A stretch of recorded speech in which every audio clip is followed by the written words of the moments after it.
Hello guys! Hello Aries! Welcome dito sa aking channel, Aries. Alamin natin kung anong messages, vibration, gabay energy para sa lahat ng Aries. Ito ay general reading. Full Moon in Leo to. So it's your energy din to kasi fire sign energy. Bring light into somebody's dark sky. Wow! Aries. Okay, so simula ngayong full moon in Leo, February 12, 2025. If ever lang may mga tao sa paligid mo na namumroblema sila, marami silang mga bagay-bagay na pinagdadaanan sa buhay. Sinasabi sir dito na bring light. Okay? Pwede mo silang bigyan ng pag-asa, bigyan ng liwanag kung sila ay may pinagdadaanan na hindi maganda sa kanilang buhay. Okay? Next two cards mo dito is pride and letting go. So, nakikita ko sir dito na posibleng merong mga Aries na nahihirapan kayong pakawalan yung ego nyo, yung pride nyo. Like for example, sa relationship, may humihingi sa'yo ng forgiveness, ng apology, may humihingi ng tawad. Tapos hindi ka, dahil sa pride, ayaw mo siyang patawarin. So, posibleng matagalan yung hidwaan nyo. Kahit magkabati na kayo, kung hindi mo siya mapatawad, ikaw yung magsasuffer nun. Parang ganun din. So, relationship ganun din. Pwedeng may mga relationship na hindi masyadong nag-work. And until now, you're still clinging to that relationship, to that attachment. So, hindi mo pa nililet go. So, dito sinasabi, kailangan mo nang i-let go. Alisin mo yung pride, ibaba mo yung pride and let it go. Trabaho, like for example, na-terminate ka sa isang contract. Okay?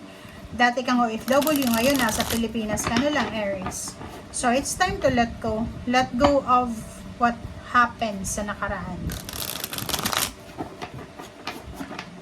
Kasi ganun may mga taong halimbawa, sobrang ganda ng buhay nila dati, sobrang yaman nila, tapos biglang naghirap, hindi sila makamove on sa situation nila. Yung dala-dala pa rin nila is yung situation nila dati. Okay? Okay, so Queen of Swords and Eight of Pentacles. Queen of Swords and Eight of Pentacles. Nakikita ko sure dito na Aries, simula ngayong February 12, kinakailangan mong mag-focus sa pagkakakitaan. Okay? First of all, if you're looking for a job, ang kailangan mo mag-focus ngayon is sa pag-apply ng trabaho. Kailangan mo mag-focus dito. Dapat focus ka sa pag-apply ng trabaho. Next is, kung may trabaho ka na, mag-focus ka sa priority mo. Okay? Detalye. Huwag kang huwag kang tatamad-tamad, huwag kang absent ng absent, parang ganon. So, dito sinasabi na kailangan mong mag-focus sa kung ano yung ginagawa mo. Mag-focus ka sa pagkakakitaan mo. And at the same time, mag-focus ka din sa relationship mo. Okay? Kasi parang sinasabi dyan sa'yo na kailangan mo ng balance. Okay? Balance yung sinasabi ng barahan. Kailangan balance. Kailangan may time ka sa sarili mo, may time ka sa relationship, may time ka sa trabaho. The Moon card, nakikita ko sa'yo dito na may mga Aries na medyo nakakaramdam silang takot. Natatakot sila sa relationship nila. Hindi nila alam kung anong mangyayari sa relationship nila, or natatakot sila na baka iwanan sila ng karelasyon, natatakot sila na baka ma-terminate sila sa kontrata, natatakot sila na baka hindi sila makakuha ng trabaho, lalo na yung mga unemployed dyan. So, comment down below if you're resonated. Kung may mga offers ka din, like single ka, may nanliligaw sa'yo dalawa, nakikita ko sa'yo yung takot. Medyo takot ka sa decision mo, hindi mo alam kung tama ba tong taong ito para sa'yo, ganyan, ganito. Or kung job yan, trabaho, nakikita ko sir dito na makakaramdam ka ng takot syempre. Kasi like, siguro matagal kang nabakante, matagal kang hindi nakapagtrabaho, or siguro nagka-problema ka sa health or sa papeles mo, so natatakot ka kung feeling mo hindi ka na makakapagtrabaho or ganito ganyan. Okay? Next card natin is Nine of Wands. Nakikita ko sa'yo dito sa 9 of Wands na to na makakaramdam ka ng pagod. Since full moon, natural yun. Every new moon and full moon, lalo na kung super moon, kasi yung full moon in Leo ngayon, isa sa pinakamalakas to na full moon. Okay? Maraming mga posibleng mag-end, ma-accomplish, makompleto, ma-achieve yung mga tao. Okay? So, dito sa'yo nakikita ko na sobrang pagod na pagod ka. Drain yung energy mo. Parang nakikita ko na pagod ka na sa paghihintay. Endlessly to diba? Parang naghihintay ka sa wala. Feeling mo naghihintay ka sa wala. So, nandito yung Queen of Cups, sinasabi sa'yo na kailangan mong maging mahinahon. Okay?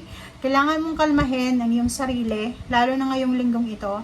Kalmahin mo yung sarili mo, kasi may posibleng darating sa'yo na balita by the end of the month of February, na posibleng magdadala sa'yo ng excitement, ng confidence, magdadala sa'yo ng pag-asa, hope, and drive. Parang ganon. So, 7 of Pentacles, nakikita ko sir dito na kung naghihintay ka ng pera, o naghihintay ka ng promosyon, naghihintay ka ng salary increase, or nag-loan ka sa bangko, tapos naghihintay ka kung ma-approve ka ba, or naghihintay ka ng ari-arian, di ba? Release ng pera sa bangko or anything. Dito sinasabi na kailangan mong maging mapasensya. Kailangan mong maghintay. Kailangan mong maghintay kasi pag hindi ka natutong maghintay, yung parang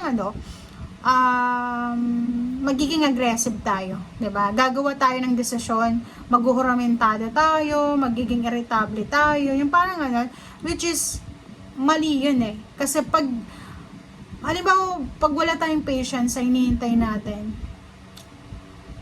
patience is virtue 'di ba? So kung wala kang pasensya, yun yung sinasabi ng matatanda na pwede kang makagawa talaga ng desisyon na pagsisisihan mo. So, maging careful ka dito. Kahit sabihin natin pagod ka na, sabihin natin na ang tagal, sobrang tagal lang hinihintay mo na to. But still, sinasabi sa'yo dito na kalma lang. Kalma lang kasi parating na.